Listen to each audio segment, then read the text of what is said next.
What's good, everybody? Crooks Process here to talk about the New York Knicks coming back from 29 points down in Game 4 of the NBA Finals to defeat the San Antonio Spurs 105-104. And different, the tale of two halves. We're going to be real about that. We're going to be real about that. First, I want to say this. Mike Brown, coach of the Knicks, said we would get our run. This stayed the path, we would get our run. And the Knicks stayed on that path and got their run in the midst to winning this game because they knew the Spurs were going to let them back in this game. Like they knew that they're going to let them back in this game, and we saw that. Like, if you want to talk about like historic collapses in pro sports, this is one of them. This is one of them.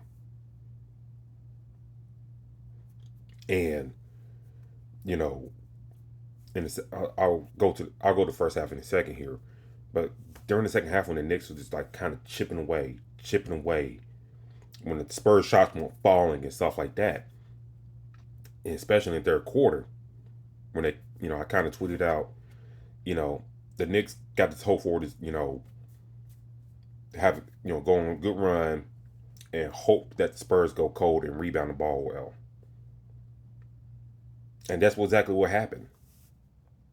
So that happened, and I'm sitting there watching this game second half. Like Miss John, like certain points when they make a runs, like I'm saying to the TV, Miss Johnson, y'all call timeout. Miss Johnson, timeout. They're getting too many runs. You know, they got a 10-0 run here. 7-0 run. 20-4 run. Because big leagues don't mean crap here in the NBA anymore. They really don't. It ain't like 30 years ago. You're a big like this in the NBA Finals. I mean, like the Bulls back in the '90s, they had the Jazz in the chokehold. I forgot which game in the series many years ago, but they had the Jazz like beat down like 30 something points, and they didn't let them off the gas. But you're talking about like a different area. But today leagues don't mean nothing in the NBA.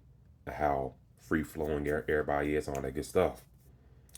But you know, if you watch the game, if some of y'all kind of like just pointing at De'Aaron Fox or Josh Hart's missing layup and all that stuff, you need to watch the full game. And early in the game, Karl Anthony Towns got two early fouls. The second one's bogus. Let's be real. The second one's bogus, and Wemby somewhat sold it good, even though I think he had time to get his hand out. A cat's stomach.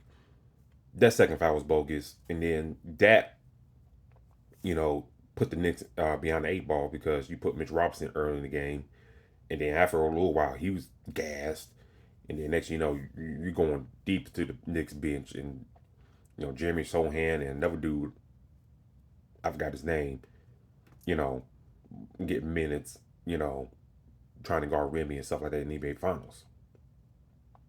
Like that's where you're at if you're the Knicks, and it put them down the hole, and the Spurs were hitting shots, 3-pointers, Vassell, Castle, hitting shots. Dylan Harper hitting shots. Wimmy, making his shots.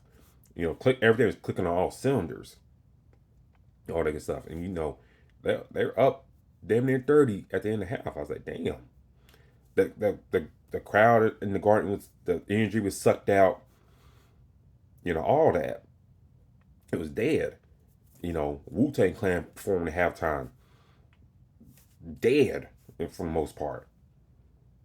Like they sucked the life out of the garden, and you thought, okay, we're going 2-2 back to San Antonio. But like I said in the beginning of this video, Mike Brown said we're gonna get our run, and that's exactly what happened.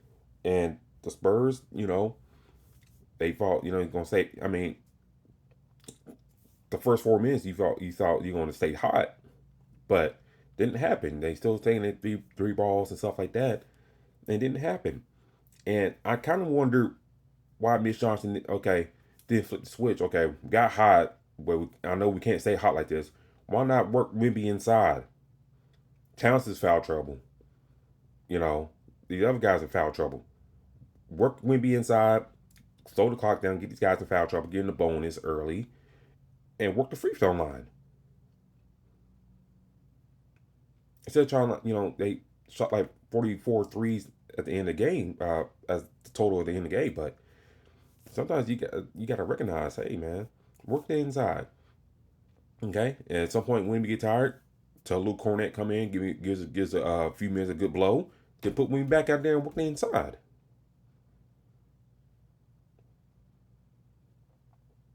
And at one point when Wimby's out the game, you tell De'Aaron Fox, Dylan Harper, drive the lane, Stephon Castle, drive the lane, continue create fouls and stuff like that, and tell them to take care of the ball, play smart basketball. That's what you do in this, as the coach, and tell them to do in the second half. But that really didn't happen for Mitch Johnson. I started ponder why he didn't go that route in the second half. Even with the Knicks coming back, the Knicks are turning the ball over. When James Brunson trying to bring the ball up, you get behind him and steal the ball. You still create turnovers off him.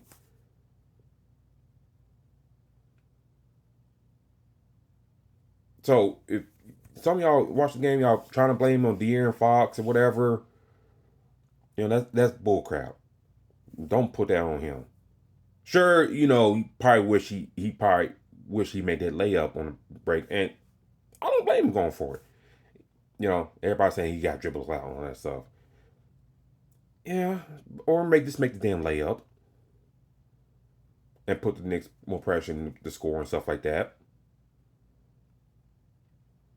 But the Knicks stayed through it. Jalen Brunson hit a big time shot over Wimby to cut the lead to one, and they just kept going, kept going. OG Anunoby played very well. Played very well. You know, I know Jalen Brunson probably get Finals MVP if they win this series, but I think OG probably need to be considered as well because he played excellent in this game, and he's kind of, besides Brunson, the other key consistent piece for the Knicks to win in this game. He played excellent. You know, and then and one also before I get out of here, Josh Hart on that layup that sucked the win out the Garden as well, and I thought maybe the Spurs would probably use that as momentum to kind of close this game out, but it didn't happen. Victor missing the free throws and stuff like that. You know, Victor not playing very well in the second half. I know people got a lot of smoke for De'Aaron Fox and all that stuff, but you got to put some of that in Victor Wembanyama. If Victor want to be talking about, I'm in your head, I'm in your head, I'm in your head multiple times to the Knicks players, well, buddy, you better shut up and prove it all the way through, or it's gonna bite you in the ass. And he's lucky early in his career that people are not really pointing that out right now. So that's all I gotta say. Game 5 in San Antonio on Saturday. We'll see how that goes. But if you're the Knicks, you try and close this out Saturday at the earliest. But comment down, let me know what y'all think. Knicks fans, how y'all feeling going up 3-1, one win away from the NBA championship. Spurs fans, talk to me. What point in the game did y'all think y'all were losing it? I'll talk to y'all later. Peace.